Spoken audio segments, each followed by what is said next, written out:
चाहे पंखियाँ आने लगी तो उनका बाला जल्दी बंद कर। बाला आए थे अमरकंटक, मुझे मिले तो मैंने कहा बाला मेरी एक और मनोती पूरी हो गई, आप सारी नीति वैसे ही आ गई जैसी मैंने शिवराज जी से कही थी, शराब नीति इसको बोलते हैं। उनका मैं बहुत खुश हूँ और मुझे हनुमान जी को कोई मत्था टेकना है। तो बाला ने कहा कि 15 दिन उसका जन्मदिन, फिर मेरे को ध्यान आया तो बहुत गर्मी पड़ने वाली है, तो उनका बाला रुक जाते हैं। दोबारा बुलाया मैंने अमरकंटक बाला को, तो बाला बहुत गर्मी पड़ेगी, मुझे अंदाज नहीं था कि मौसम में बहुत बड़ा मिजाज बदलने वाला है। वहाँ भी बदल गया, वहाँ बहुत ठंड पड़ी और यहाँ भी स्थितियाँ ऐसी हो गई कि उतनी गर्मी नहीं होती थी। आज शादियों की तारीख बहुत है, आपको पता होगा, आज तो बहुत ब्याह हो, गजब ब्याह हो। तो इसलिए और एक और कठिनाई हो गई कि आज बैठक के दलों में बीजेपी की बहुत बड़ी, जिसमें विधायक, सांसद और जिलाध्यक्ष सब बुलाए गए हैं। तो इसलिए मलिखान सिंह जी ने मुझे फोन किया, मैंने कहा उनको धीरे से आइए, भागिए मत वहाँ से। बैठक खत्म होने के बाद वो बहुत तेजी से भाग रहे थे। मैंने कहा नहीं, सब शांति से आओ। निवाड़ी का भी अकेले तैयारी आ रहा है, मैंने जिलाध्यक्ष मैंने कहा देखो तुम लोग शांति से आओ, तेज गाड़ी में चलाना, बिल्कुल एकदम चिंतित थी बहुत, तेज गाड़ी में चला दी। फिर यहाँ आते आते थोड़ा मैंने मोटे के महावीर को भी मत्था टेका। ये जगह मेरे लिए बड़ी विशेष है, क्योंकि जब ललितपुर सिंगरौली रेलवे लाइन का शिलान्यास हो गया क्योंकि अचानक चुनाव की घोषणा हुई, तो चुनाव आयोग ने किसी भी इस प्रकार और अटल जी आ रहे थे शिलान्यास करने, तो रुक गया। तो दिग्विजय सिंह ने मेरा बहुत मजाक बनाया, आपको पता ही होगा, अखबारों में कौन सब ज़्यादा प्राइवेट टीवी तो थे नहीं। दिग्विजय सिंह जी मुख्यमंत्री थे, मैं केंद्र में मंत्री थी, कि कोई प्रोग्राम नहीं था, कोई शिलान्यास नहीं था, वहाँ भारत में झूठ बोला है। मुझे इतना बुरा लगा, मैं इतनी सत्ते में थी कि मैं हनुमान जी को प्रार्थना करके गई, चंडी के हनुमान को, और मैं आपको क्या बताऊं, मैंने मुख्य चुनाव आए थे पूरी रात उनके घर के बाहर गाड़ी में बैठी हुई। फिर उनकी बिटिया मुझे सुबह लेने आई जिन साहब की, कि पापा ने कहा कि आप केंद्र में मंत्री हैं और आप घर के बाहर बैठी रही रात भर, आप चाय पी लीजिए, लेकिन आचार संहिता लग चुकी और आप मंत्री हैं इसलिए आपको मुलाकात नहीं हो पाएगी। तो उसके बाद मैं सीधे अटल जी के घर गई। अटल जी ने 8 बजे मुझे बुला लिया और मैंने कहा कि अगर आपने शिलान्यास नहीं किया तो हमको बहुत बड़ी दिक्कत आने वाली है, क्योंकि हमने बहुत विचार कर दिया और आपके तरफ से प्रोग्राम निरस्त होने की सूचना पहुँच गई है, सारी व्यवस्थाएं बंद कर दी गई हैं। तो अटल जी ने मेरे सामने ही अपने निजी सचिव को कहा कि जरा चुनाव आयोग को फोन लगाओ। अटल जी बहुत बड़े आदमी थे, मैं उनका बड़ापन कभी भूल नहीं सकती, और उन्होंने स्वयं चुनाव आयोग की बात की और ये कहा कि आप अपनी कंडीशंस बता दीजिए क्या है, हम उनका पालन करेंगे। चुनाव आयोग ने कहा कि आप राजनीतिक भाषण नहीं देंगे, तो उन्होंने कहा मैं राजनीतिक भाषण नहीं दूंगा, सिर्फ शिलान्यास का कार्यक्रम होगा, मेरा भाषण होगा और उसमें कोई राजनीतिक बात नहीं होगी, सामान्य बात होगी। ये मैं आपको आश्वस्त करता हूँ, रेल मंत्री की तरफ से भी आश्वस्त करता हूँ, नीतीश कुमार जी रेल मंत्री थे, 50 साल के संघर्षों के बाद रेलवे लाइन आनी थी और अंत में मुझे यकीन ही नहीं हुआ जब अटल जी ने मेरे सामने बात कर ली तो मैं उनके गले लग गई। उनका बातचीत मतलब पिता बोलती थी, उनको पिता ही थे मेरे, तो ये तो बहुत बड़ा चमत्कार हो गया। कवच जो काज कठिन जगमाही, जो न हुए ताज तुम पाही, और मेरे बोले तुम अब पहुँच जाओ जल्दी। तो मैं तुरंत मैंने जो ट्रेन मिली वो पकड़ी और मैं यहाँ खड़गांव पहुँची। एक दिन का समय था, इतनी भीड़ इकट्ठी थी, आपको याद होगा, माउथ पब्लिसिटी हुई। उन दोनों फूड पैकेट बसें में 500 रुपया कड़क का नोट तो मिलता नहीं था आने के लिए, तो जो होता था वो माउथ पब्लिसिटी होती थी, मुंह से बोल दिया और लोग आ गए। और वही हुआ, इतनी भीड़ इकट्ठी हुई, तो जब दिग्विजय सिंह बोलने के लिए खड़े हुए तो भीड़ ने उनको हुट करना शुरू कर दिया। अगर आपको याद हो तो फिलहाल क्योंकि दिग्विजय सिंह जी को रहना था, क्योंकि प्रधानमंत्री जी आए हुए थे। तब मुझे अटल जी ने कहा कि ये तो अशोभनीय हो जाएगा। अटल जी बहुत बड़े नेता थे ना, बोले ये शोभा नहीं देता है कि हमारे यहाँ के कार्यक्रम में मुख्यमंत्री का अपमान हो, इनको कौन कंट्रोल करेगा पब्लिक को। इनका ये तो बुंदेलखंडी है, बात ये मेरे अलावा नहीं मानेंगे, उनका मैं नहीं मानेंगे। तो फिर आपको अगर याद हो तो मैं खड़ी हो गई माइक के सामने और मैंने पूरी पब्लिक को कहा शांत रहो। ऐसी वरिया करी तो सन्नाटा हो गया एकदम। हमने दिग्विजय सिंह जी को कहा कि अब आप बोलिए, अब वो बोले। मेरे को अटल जी बोले कि जो तो पहली बार देखा था उंगलिया में ही शांत हो गए, तो बोलने नहीं पड़ा। ऐसा तुम्हारा सुर ताल मिला हुआ है पब्लिक के साथ में यहाँ पर, और आनंद से शिलान्यास हुआ। आपको याद होगा मैं खुली दृष्टि चलाते हुए यहाँ आई और मेरे साथ हजारों लोग आए और हम यहाँ पहुँचे और यही गाती हुई आई मैं कवंसों का कठिन जगमाही जो ना हो साथ तुम पाई दुर्गम का जगत के देते सुनो मनु फिर तुम लेते थे। बिल्कुल यही बोलती हुई हनुमान जी के पास आई। केन बेतवा में भी वही प्रॉब्लम आई। केन बेतवा का पर्यावरण में विरोध कर रहे थे। मेरे को तो समझ में नहीं आता है कि पर्यावरण विरोध के दो चेहरे क्यों होते हैं। उन्हें ओंकारेश्वर को अनुमति दे दी, उन्हें सड़कों के लिए अनुमति दे दी जिसमें लाखों पेड़ कट जाते हैं। उनने 72 पावर प्रोजेक्ट हिमालय में जो मैंने जिनका विरोध कर दिया और जिसके कारण मंत्रिमंडल में मेरा विभाग बदला गया कि मैं इनका ये साइन नहीं करूँगी, ये गंगा की भ्रूण हत्या हिमालय में नहीं करूँगी।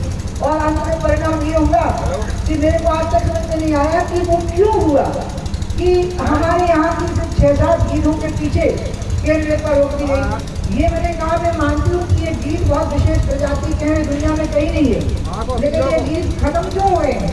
क्योंकि इन्हें खाना नहीं मिल रहा है। गीत क्या खाते हैं? मरे हुए पशु को खाते हैं। इन्हें मरे हुए पशु नहीं मिल रहे हैं क्योंकि है ही नहीं पशु, क्योंकि मेन ईटर्स नहीं है, वो क्या बोलते हैं एनिमल्स नहीं है जो मांस खाते हैं। तेंदुआ नहीं है, शेर नहीं है, वो नहीं होगा तो वो हिरण नहीं खाएंगे, चावल नहीं खाएंगे और उनको नहीं खाएंगे तो मरा हुआ पशु नहीं मिलेगा उनको। और ये हिरण और चावल कब होगी? जब घास होगी। घास कब होगा? जब पानी होगा। तो गीत तो आप मार रहे हो, मैं थोड़े गीत मार रही हूँ। मैं तो गीतों को जिंदा रखने का उपाय निकाल रही हूँ। गीत तो खाता ही मरा हुआ पशु का मांस खाता है। और ऐसे कितनी बातें हुई, बल्कि मुझे चैलेंज किया गया पर्यावरण बोर्ड में बैठे हुए कुछ लोगों के द्वारा जो हमारे विरोधी थे, जो मोदी जी की सरकार बनने के पहले से उसके मेंबर थे। तो उमा भारती इस प्रोजेक्ट को मंजूर करा के देख रहे तब देखेंगे। अंत में इसको नीति आयोग ने मंजूरी दी, अरुण जेटली जी ने मंजूरी दी, वित्त मंत्री ने, प्रधानमंत्री जी ने मंजूरी दी, पर्यावरण में लोगों को मंजूरी देनी पड़ी। कहा हम पब्लिक हियरिंग करवाएंगे। पब्लिक हियरिंग हुई, मतलब पब्लिक हियरिंग का मतलब होता है जनता का दरबार लगा। तो मैंने यहाँ उत्तर पाठक को, ललिता यादव को, जो हमारे विधायकगण थे, सबको सूचना भेजी, रेखा यादव को कि देखो पब्लिक हियरिंग होनी है, समझ के रहो। और जब पब्लिक हियरिंग हुई तो दिल्ली और मुंबई के बड़े बड़े एनटीयू के लोग चले आए। कारण में वो चांदी की भारी पहने जो अंग्रेजी बोलने वाली चली आती है ना, पहला लड़का है, वो आ गई वहाँ पे कि नहीं इससे पर्यावरण का नुकसान होगा।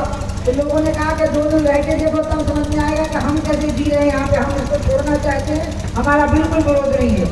उसकी पूरी वीडियो रिकॉर्डिंग हुई, वो सुप्रीम कोर्ट में सामने रखी गई। आपको पता नहीं है क्योंकि लोग कितने परेशान हैं उस इलाके में, नोटिफाइड एरिया है, आवाजाही बंद है, बहुत सारी सुविधाएं नहीं मिल रही। वो तो खुद ही तड़प रहे कि हमें ठीक से मुआवजा मिले और हम यहाँ से जाएँ, ये स्थिति बन गई। और अंत में कोई जब रास्ता नहीं बचा तो एक व्यक्तिगत मंजूरी रह गई थी कि अब कितना हो जाएगा, इसका कॉस्ट कितना हो जाएगा। दूसरी दिक्कत खड़ी कर दी मध्य प्रदेश की तरफ से, क्योंकि 6 लाख हेक्टेयर जमीन विकसित होनी थी, 2 लाख उत्तर प्रदेश की और 4 लाख मध्य प्रदेश की। उसमें दिक्कत क्या थी कि मध्य प्रदेश के 2-3 जल बंटवारे सुलझे नहीं थे। एक तो इधर का ये इसका बठिंडा के पास का नहीं मिल जाता, एक बाणसागर बांध नहीं सुल जाता। उन्होंने कहा कि इसमें भी बंटवारा ये भी एक चीज़ ऐसी है जिसमें हम दबे हुए माने जाएंगे, वो सुलझ जाए। तो मैंने उनकी बैठ से शुरू करी। फिर मैंने कहा ये तो बुंदेलखंड का स्पेशल पैकेज है, ये छतरपुर से शुरू होगा, पन्ना से पास में और ललितपुर का खत्म हो जाएगा।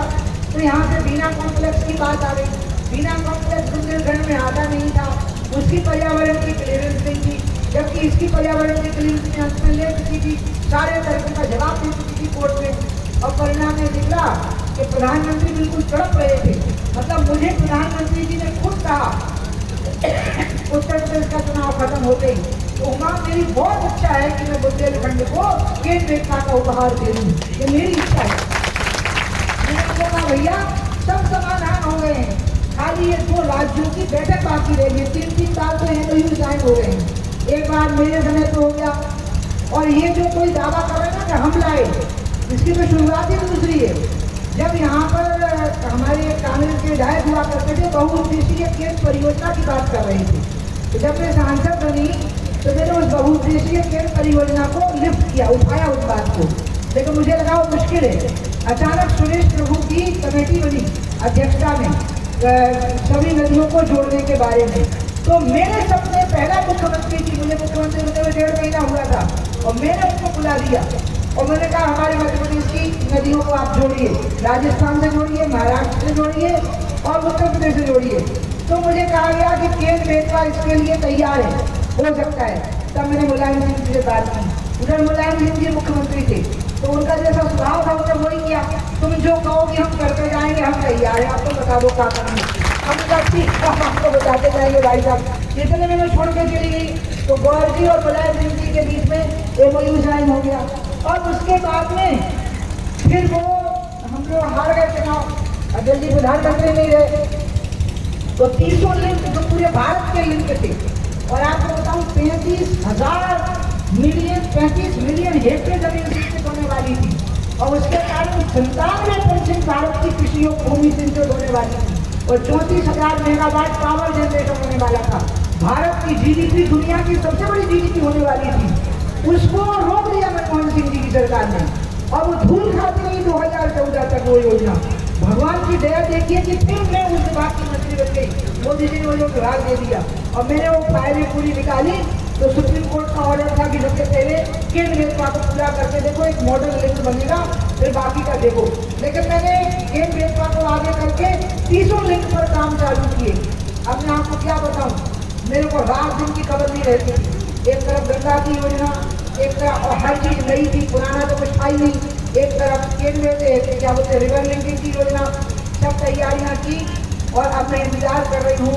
हनुमान जी महाराज को प्रार्थना कर गई, कैबिनेट में जब मंजूरी हो गई थी, ये आ जाएगी, बुंदेलखंड का भाग बदल जाएगा और बुंदेलखंड इजराइल के जैसा हो जाएगा। आप देखिएगा पूरा का पूरा बुंदेलखंड इजराइल के जैसा हो जाएगा। जल की माँ बेटियां क्या करती हैं, भैया को पानी पिलाती है, रोटी खिलाती हैं।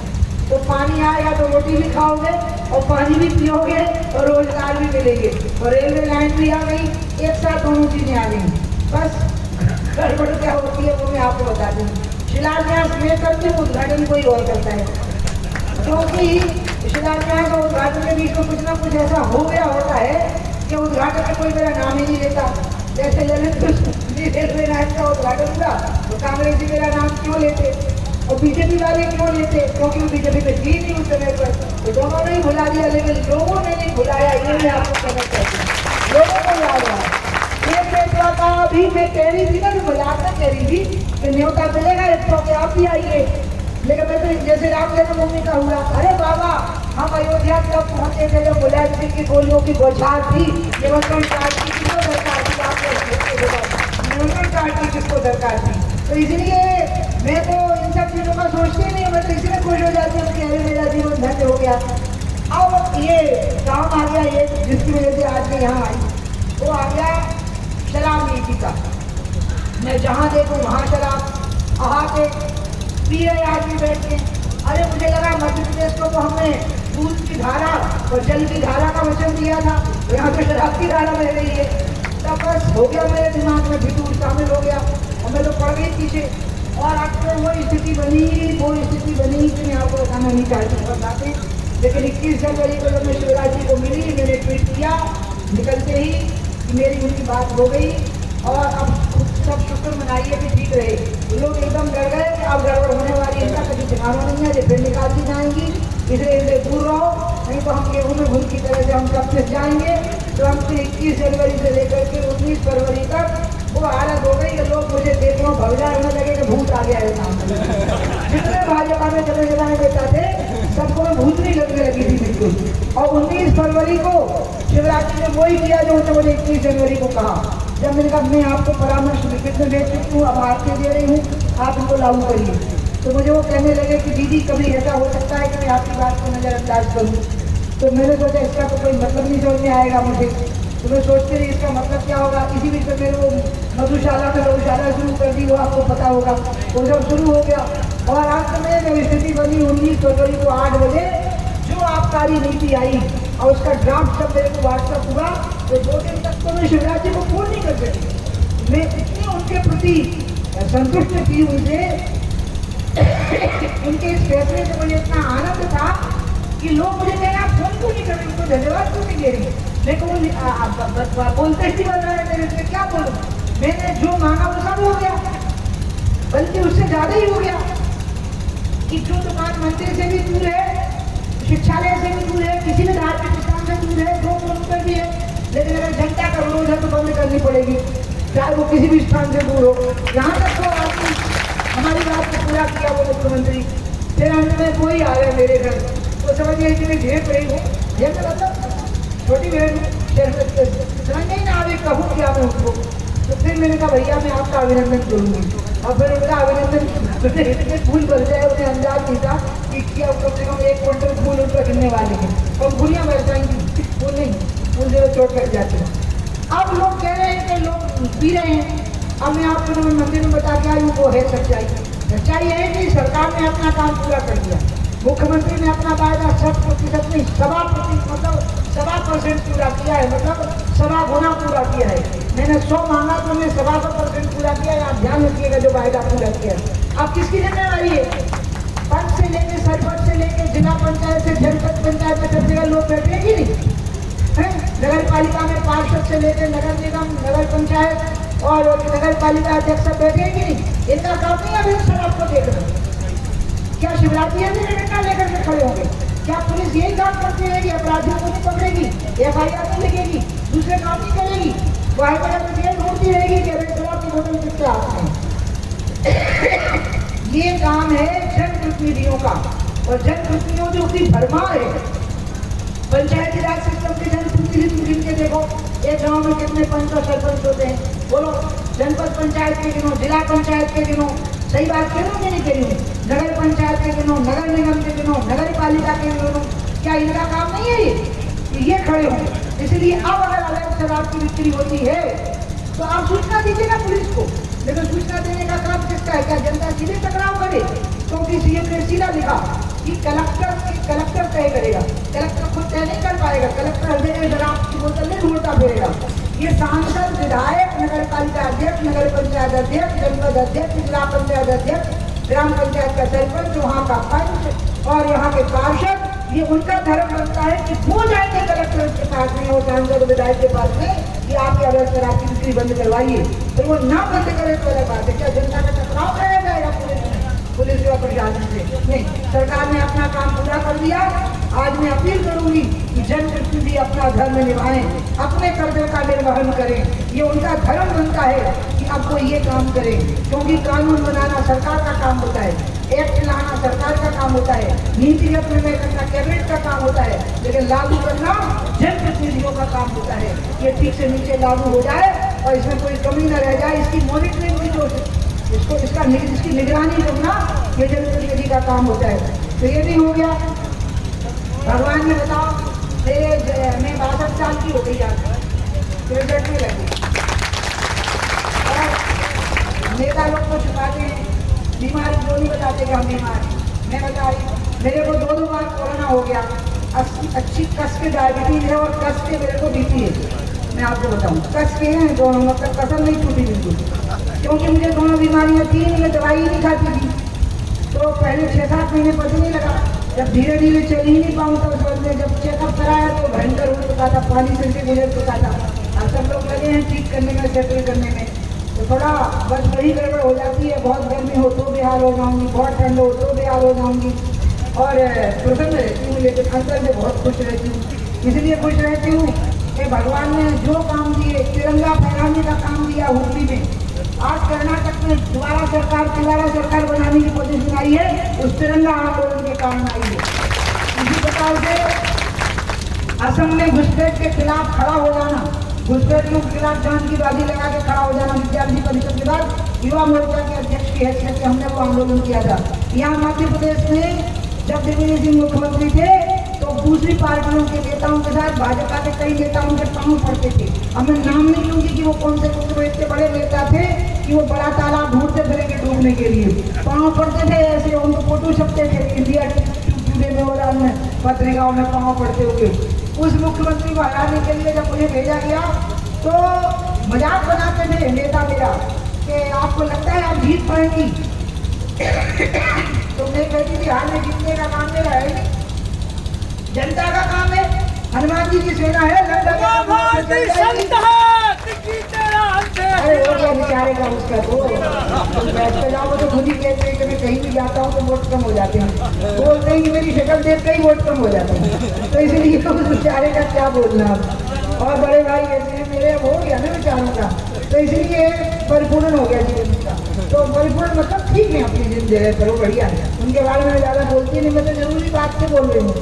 आपको पता नहीं मैंने कितने बाजार का सामना किया है।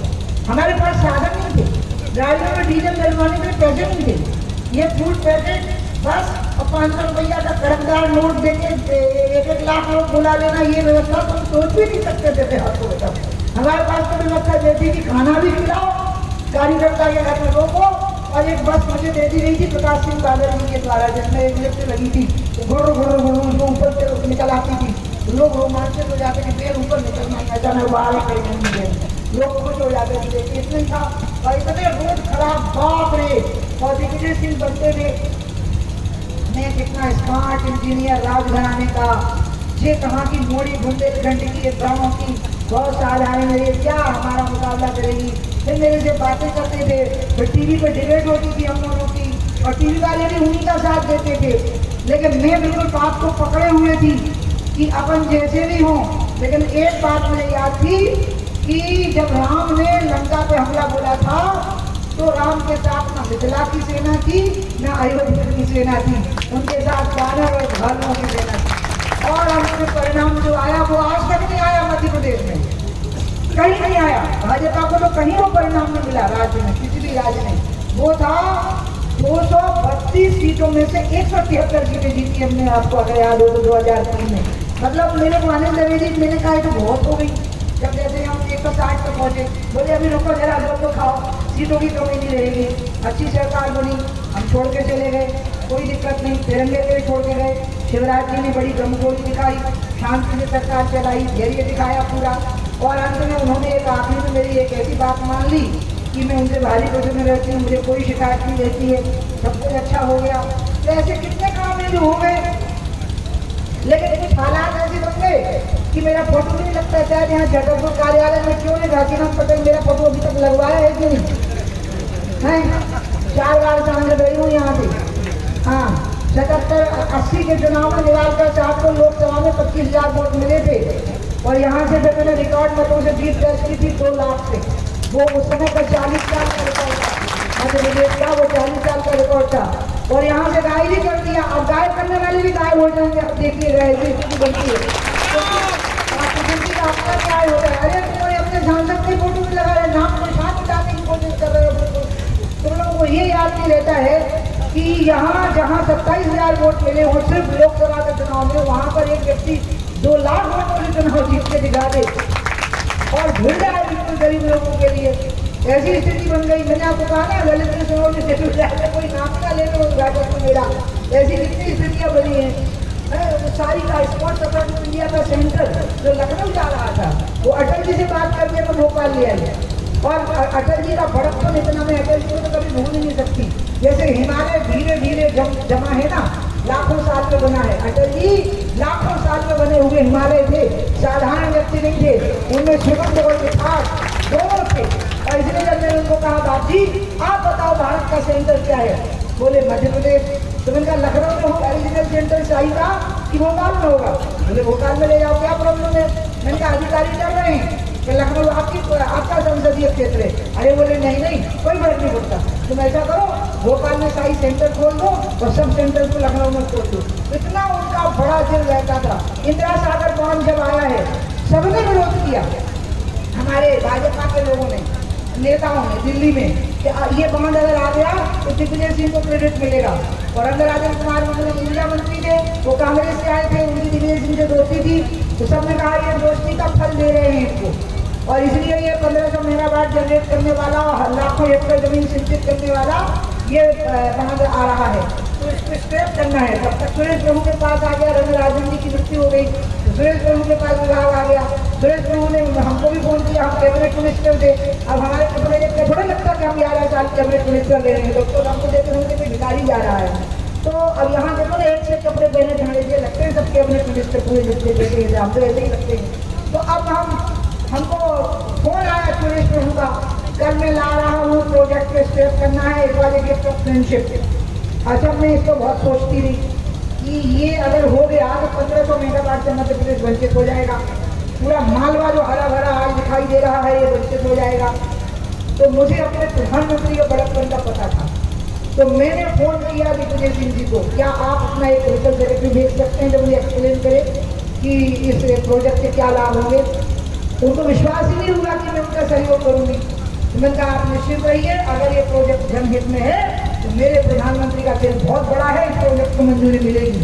और अंत में अटल जी को हम सुबह मिले तो हमने कहा बाप जी, अरे बोले बिन्ना, तो मुझे बिन्ना बोलते थे, अरे बिन्ना उसको विरोध करो, ग्वालियर के थे ना तो बुंदेलखंडी ही बोलते थे आदि, कैसे हो पाएगा। हमने कहा आप निश्चित रहो, आप तो हाँ भर देना, बाकी कैबिनेट की बात मैं नहीं बता सकती हूँ आपको, ठीक है। मैंने कहा आप तो किसानों का हित देखो बाप जी, और आप ये देखो कितनी बिजली कितना पानी मिलेगा। बोले सही बात है, वो तो थे बहुत बड़े बन के। इसलिए नरसिम्हा राव जी ने जब पाकिस्तान के खिलाफ भेजा था जेनेवा के कन्वेंशन में, तो उनको कोई इस लायक नहीं मिला था, उन्हें अटल बिहारी वाजपेयी जी को भेजा था जब नरसिम्हा राव प्रधानमंत्री। तो अटल बिहारी वाजपेयी देश की तरफ से प्रतिनिधित्व करने गए। ये कभी कांग्रेस को सीखना पड़ेगा कि विपक्ष में रहते हुए भी आप इतनी ऊंची स्थिति बना सकते हैं कि सत्ता पक्ष आपको अपना प्रतिनिधि बनाकर के भेजने के लिए मजबूर हो जाए। ऐसा व्यवहार आप कर सकते हैं जो अटल जी करते थे। अब हुआ क्या, सुरेश प्रभु को पता नहीं था मैं धोखा देने वाली हूँ। सवेरे आर्गूमेंट शुरू हुआ कैबिनेट में 10 बजे, और मैं तो उसके पक्ष में बोलने लगी। लेकिन उसके पहले रात को हमने कंडीशन पर प्रॉमिस ले लिया ये कि आप भोपाल को नर्मदा का पीने का पानी दोगे तो ये प्रोजेक्ट की मंजूरी हो जाएगी। बोले आप तो अटकी पक्ष बातें कर रही हो। हमने कोई अटकी पक्ष नहीं है, आप पहले हाँ भरो, बाकी सब हो जाएगा। और अंत में दूसरे दिन सवेरे भोपाल में नर्मदा जी का पानी का कोई संबंध नहीं उस बात से, लेकिन उसके साथ ओके हो गया इंदिरा सागर। अब कोई पूछते ही नहीं कि इंदिरा सागर का तो सबने विरोध किया, जो करा के ले आया वो कौन था, वो बेचारा गायब है दुनिया से, मतलब उसका नाम ही गायब है कहीं के लिए। ये जो स्थितियाँ बनी है, जब मंदिर बनता है तो कुछ मणियाँ डाली जाती है मंदिर की जड़ में, वो कभी दिखाई नहीं देती, लेकिन उन्हीं के ऊपर मंदिर खड़ा होता है, नवरत्न डाले जाते हैं और पूरा मंदिर खड़ा होता है। ऐसे कितने नेता हैं जिनका लोगों को ध्यान ही नहीं है। राजमाता सिंधिया जी वो यहाँ की फाउंडर रही, कुशाभाऊ ठाकरे जी वो यहाँ के फाउंडर रहे, डॉक्टर श्यामा प्रसाद मुखर्जी वो है तो धारा 370 को हटाने की स्थिति ले आए, और अंदर अमित शाह ने उस वसीयत को पूरा किया। वो अमित शाह की हिम्मत थी कि वो उस वसीयत को पूरा कर सके। और इसलिए मुझे बिल्कुल दुख नहीं होता, ये भी मैं आपको बताऊँ, क्योंकि भगवान ने गीता में कहा है निमित्त मात्र भविष्य साचिन। हे अर्जुन तेरे को निमित्त बनना है, तू तो बांसुरी है, सुर को मैं बजाऊंगा, मैं निकालूंगा सुर। इसलिए मैं सोचती हूँ जो कुछ हो गया, यहाँ सरकार बन गई, इंदिरा सागर आ गया, साई आ गई भोपाल में, साई मतलब स्पॉट पता इंडिया का रीजनल सेंटर आ गया, यहाँ पर रेलवे लाइन आ गई, केन बेतवा आ गई, पूरा महलवा पानी से लबालब हो गया, अब बुंदेलखंड पानी से लबालब होने वाला है, मेरा कर्जा उतर गया, शराब का रह गया था तो ये भी पूरा कर दिया शिवराज जी ने। और मैं शिवराज जी को बात करने में रखती हूँ, इसलिए मैं हनुमान जी को धन्यवाद देने आई। तो मैंने सोचा कि इस प्रोग्राम को बिल्कुल राजनीतिक नहीं बनाना, तो अभी बाला को बुलाया मैंने, मैं इसको सफेद शेर बोलती हूँ, रीवा का सफेद शेर। बाला को बुलाया और मैंने कहा बाला तुम मनाओगे जन्मदिन में, राजनीतिक नहीं होगा, और हनुमान जी को प्रणाम भी कर आऊँगी। फिर मेरा अपने पलट भी गई, मैंने कहा अरे उसमें बहुत गर्मी पड़ेगी मत करना। फिर मेरे को खबर आई थी, मुझे पता नहीं था बाला बीजेपी में है या नहीं, तो बाला ने ही बताया कि मैं तो पार्टी से निष्कासित हूँ, लेकिन इनका मेरे हृदय से तुम निष्कासित नहीं हो, पार्टी से करेंगे, और ये पार्टी का प्रोग्राम है ही नहीं तो कोई नहीं कर सकता है। हम कह रहे तुम आओ और प्रोग्राम का आयोजन तुम करो। फिर अभी रास्ते में मुझे पीडी शर्मा जी का फोन आया था, वो भी यहाँ आ नहीं पा रहे हैं क्योंकि इस समय पर पहुँचना मुश्किल था। और उन्हें मलखान सिंह जी से बात की, मलखान सिंह जी बहुत, मैंने कहा एकदम भाग रहे थे, उनका देखो चलो आना, मैं आराम से भोजन करूँगी, तुम्हारी प्रतीक्षा करूँगी। सबने इच्छा जाहिर की कि बाला बीजेपी में वापस आए, भारतीय जनता पार्टी में। बल्कि मुझे पीडी शर्मा ने कहा कि मैं आपको अधिकृत करता हूँ कि आप बाला पटेल की बीजेपी में वापसी की घोषणा कर दीजिए, जैसे ही मलखान सिंह पहुँच जाए आप घोषणा कर दीजिए। मैंने बाला पटेल से बात की अभी थोड़ी देर पहले, तो मुन्ना थे मेरे साथ में इंडोरिया, तो बाला ने मेरे को कहा कि दीदी मेरे को थोड़ा समय दो, मेरी भी कुछ बात है। मैंने कहा बिल्कुल आपको पूरा समय मिलेगा, कि लोकतांत्रिक बात होती है, आपसे बात हो जाएगी। उसके बाद आप जब कहोगे तब भारतीय जनता पार्टी में आपके प्रवेश की औपचारिकता पूरी होगी। लेकिन मैं और मलखान सिंह जी बीडी शर्मा जी की तरफ से आपको आमंत्रित करते हैं कि आप भारतीय जनता पार्टी में शामिल होंगे। और बीडी शर्मा जी ने मुझे इसके लिए अधिकृत किया है। बस यही है कि जो छतरपुर जिला है, इस जिले का एक राजनीतिक समन्वय बनाना पड़ेगा। इसके राजनीतिक समन्वय के अभाव में ही हम पिछली बार बुरी तरह से निपट गए थे, और इसलिए ऐसी स्थितियों में उसमें बाला पटेल की क्या भूमिका हो सकती है, जब ये क्लियर हो जाएगा तभी उनको आना चाहिए। मैं भी इस बात से सहमत हूँ। लेकिन मैं आप सबसे भी यही कहूँगी कि अपनी सरकार अपनी ही सरकार होती है। अपनी सरकार बने, इसके लिए सारी चीज़ों को आप भुला दीजिएगा, क्योंकि आपने कमलनाथ का स्वाद कुछ दिनों चख लिया ना कांग्रेस की सरकार का। जोर का झटका धीरे से लगा और समझ में आ गया कि अपने अपने ही होते हैं। वो स्वाद आपको मिला है, बहुत अच्छा रहा। बीजेपी फिर अपने लगने लगे, सब लोगों को, आम जन को, कार्यकर्ताओं को तो लगी। हमारी सरकार बने, प्रचंड मतों से सरकार बने। बीडी शर्मा जी जो कहेंगे, जगत प्रकाश नड्डा जी जो कहेंगे और शिवराज जी जो कहेंगे, मैं पूरा सहयोग करूंगी कि भारतीय जनता पार्टी मध्य प्रदेश में प्रचंड मतों से विजयी हो और इसमें कोई कसर ना रहे, और इसमें हमारे बाला पटेल जैसे कार्यकर्ताओं की भी भूमिका रहे। और इसलिए आज पूरा निमंत्रण पार्टी की तरफ से, क्योंकि मलखान सिंह जी नहीं पहुंच पा रहे हैं मेरे, अब आ जाएंगे, नीचे बैठे रहते की स्थिति में आ जाएंगे। मैं आप ही लोगों को एक बात कहना चाहती हूँ, आज मुझे आप आशीर्वाद दीजिएगा। मैंने पूरे जीवन में ऐसा कोई काम नहीं किया है कि आप ये ना कह सकें कि हम उमा भारती को नहीं जानते। आपको पता है जब हमने राजनीति शुरू की तो सेल्फी नहीं थी, फेसबुक नहीं था, इंस्टाग्राम नहीं था, व्हाट्सएप नहीं थे, फोटो नहीं खींचते थे। तो क्या होता था, दिक्कत नहीं होती थी लोगों से बात करने में। अब क्या होता है, इतना हैरान हो जाती हूँ, मैं आपको बता नहीं सकती। अच्छा मुझे इसकी आदत नहीं है तो चिढ़ जाती हूँ। अच्छा ऐसे में क्या होता है, परेशानी हो जाती है, थोड़ी सी अस्वस्थ भी हूँ ना, तो चिड़ती भी जल्दी हूँ, हैरान होती हूँ ये सारी बातों से। और मुझे ये भी समझ में आता है कि सबसे कौन सा पर्पज सर्व होना है, कौन सा उद्देश्य पूरा होना है। हम लोगों ने तब काम किया है जब लोग हमें नाम से पहचानते थे और शक्ल से नहीं पहचानते थे। और मैं आराम से सलवार कुर्ता या पजामा कुर्ता पजामा कुर्ता पहन के सर से निकल जाती थी, लोग पहचान नहीं पाते थे वो भारतीय हमारे घर से निकलती थी। क्योंकि फोटो ज़्यादा सर में कोई नहीं पाता था, खाली नाम सर में रहता था। उस समय पर हम लोगों ने इस पार्टी का पूरा काम खड़ा किया है, जब अपना पसीना, अपना परिश्रम और अपना पराक्रम, यही हमारी सबसे बड़ी ताकत थी। हम लोगों को चापलूसी नहीं आती थी, हम लोगों को साजिश नहीं आती थी, और इसलिए अभी तक मैंने अच्छी तरह से खींच लिया। अब इतना जो खींच लिया, इसमें आप कहीं भी जाओ और आप कहोगे आप भारत के क्षेत्र के हो, तो बोलो लोग आपको सम्मान से देखते हैं कि नहीं देखते हैं, इज्जत से देखते हैं कि नहीं देखते हैं। बल्कि पहले तो खजाना में सांसद की हालत थी, ये लोग बिना टिकट बैठ जाते थे, और टीटी ने कही तो बिना टिकट आ गए, कहीं वो भारत के ले जाते हैं। अच्छा बैठे तो अगली बार टिकट जरूर लेना है, ठीक है ले लेंगे। फिर मैंने लोगों से कहा ऐसे अवैध काम नहीं करना कभी।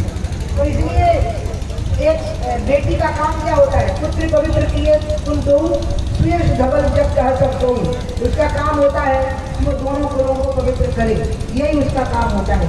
तो मैंने अपने गुरु का कुल पेजावर स्वामी जी जिनसे संन्यास की दीक्षा ली, तो हमेशा उनका आशीर्वाद मेरे ऊपर रहा।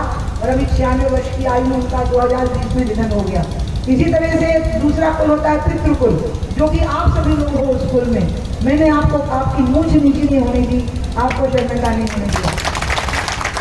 और मैं रिटायर नहीं होने वाली, मैं 75 कुछ नहीं मानती, मैं 95 वर्ष की भी होंगी, और सड़क पर कोई व्यक्ति पीड़ित खड़ा होगा तो तुरंत उसके बगल में जाकर खड़ी हो जाऊंगी, इसके लिए लड़ना लग जाऊंगी। क्योंकि डॉक्टर रिटायर हो जाए लेकिन दवाई का ज्ञान थोड़ी रिटायर होता है, मास्टर रिटायर हो जाए लेकिन विद्या दान थोड़ी रिटायर हो जाए, वो होता है। वकील रिटायर हो जाए लेकिन कानून का ज्ञान थोड़ी रिटायर होगा। जब उसको लगेगा काला कोट पहन के खड़ा हो जाएगा, माँ साहब को जब लगेगा डंडा लेके हाथ में पेन लेके ट्यूशन पढ़ाने में बैठ जाएंगे नहीं बैठ जाएंगे।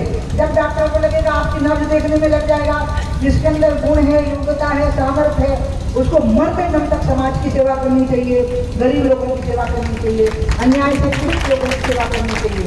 और इसलिए मैं तो मरते दम तक राजनीति करूंगी। जब तक डॉक्टर डिक्लेयर नहीं कर देगा कि चली गई, तब तक राजनीति चलनी नहीं। और इसके लिए मुझे कोई पद नहीं चाहिए। पद है तो पद की जिम्मेवारी पूरी करती हूँ। जो जिम्मेवारी दे दी जाती है, उत्तराखंड की जिम्मेवारी दी गई 14 में, पहली बार हुआ कि पांचों की पांचों सीटें जीती उत्तराखंड में, और बुंदेलखंड में सारी की सारी लोकसभा की सीटें जीती, इधर की भी और उधर की भी। पार्टी जो जिम्मेवारी देती है उसको पूरा करती है। सरकार बनाने की जिम्मेवारी थी वो भी मैंने पूरी की थी, लेकिन इसके अलावा भी मुझे तो जिम्मेवारी का बोझ होता है। ऐसा थोड़ी है कि पार्टी मुझे जिम्मेवारी का बोझ दिलाती है, याद दिलाती है। सामर्थ्य और विवेक का मेल करके आपको अपनी जिम्मेवारी का बोझ रहना चाहिए। तो बच्चे को कुत्ता काट रहा है तो क्या माँ ये देखेगी कि मुझे जिम्मेवारी दी गई है कि नहीं दी गई है बचाने की? घर में चोरी पड़ रही है तो दरोगा जी क्या ये सोचेंगे कि आज मैं ड्यूटी पर नहीं हूँ इसलिए मैं चोर नहीं भगाऊंगा? नहीं, आपका कर्तव्य आपको धिक्कारेगा, आपकी जिम्मेवारी आपको धिक्कारेगी। इसके लिए कोई पद नहीं चाहिए होता है, कोई जिम्मेवारी नहीं चाहिए होती है। आपकी आत्मा में बल चाहिए होता है और अन्याय और गरीबी के खिलाफ संघर्ष की आग आपके हृदय में होनी चाहिए, उसकी जरूरत पड़ती है। इसलिए पार्टी के लोग कई बार किसी वजह से मुझे पद से मुक्त कर देते हैं। अभी तक तो मैंने मुक्ति की थी। हाँ, हरियाणा में कुछ ऐसा हो गया कि मेरी वजह से प्लान 1 से प्लान 2 पे आना पड़ा सरकार बनाने में। मैंने विरोध कर दिया कि जिसका सपोर्ट लेके सरकार बना रहे हैं उसकी वजह से 2 महिलाओं ने आत्महत्या की थी, और वो ट्वीट हो गया, अखबारों में आ गया। राष्ट्रीय भारतीय जनता पार्टी के राष्ट्रीय उपाध्यक्ष ने ऐसा कहा है, उस पर टीवी पर डिबेट शुरू हो गई। मैं तो समझ गई कि अब उपाध्यक्ष पद से मुक्ति हो जाएगी, हो भी गई। लेकिन एक तो हो गया ना कि बच गया हरियाणा। अगर उनके सपोर्ट से होते तो पता नहीं क्या स्थिति बनती है। हरियाणा में सरकार भी बन गई। मैंने कहा भट्टा जी जैसा तपस्वी और मोदी जैसा महान योगी, क्या हमारी सरकार व्यभिचारियों के सपोर्ट से चलेगी? अत्याचार, भ्रष्टाचार, हिंसा और व्यभिचार, इसको हमारी पार्टी में कोई जगह नहीं हो सकती है। ये तपस्या से बनी हुई सरकार है। ऐसे लोग कभी आ भी जाएंगे तो सिर में पड़े हुए जुओं की तरह निकाल करके भीम के मार के अलग कर लिए जाएंगे। कई बार कीड़े मकोड़े जुए आ जाते हैं, काटने लग जाते हैं आदमी को। ये भारतीय जनता पार्टी तपस्या से बनी है, पसीने से बनी है। कोई जिम्मेदारी हो या ना हो, हमारा पार्टी का कार्यकर्ता अपना काम पूरा करता है। बोलो, आपके पास कोई जिम्मेवारी नहीं है, लेकिन अगर मैं कह दूँ रामलला पर संकट आ गया है चलो, तो आप चल दोगे कि नहीं चल दोगे? बताओ मुझे। आपके पास कोई जिम्मेवारी ना हो, लेकिन मैं कह दूँ कि कश्मीर पर संकट आ गया तो आप चल दोगे कि नहीं चल दोगे? मैं खुद भी चल दूंगी और आप भी चल दोगे। ये जो भावनाएं होती हैं, राष्ट्र प्रेम के प्रति जो आस्था होती है, वो किसी की परमिशन से नहीं होती, वो किसी की जिम्मेवारी से नहीं होती। जो मिलिट्री वाले होते हैं वो वर्दी पहनते हैं, लेकिन जो वर्दी नहीं पहनते क्या उनमें राष्ट्रभक्ति नहीं होती? मुझे बताओ आप। जो मिलिट्री की वर्दी नहीं पहने होते क्या उनमें राष्ट्रभक्ति नहीं होती? उनमें भी होती है। इसलिए राष्ट्रभक्ति का भाव तो सब में होता है, वो सब देश के लिए मरने मिटने में तैयार रहते हैं। इसलिए बाला है मेरा शेर है, आज इसने मेरे जन्मदिन का आयोजन किया है और आज ही पार्टी की तरफ से इसको निमंत्रण भी आ गया।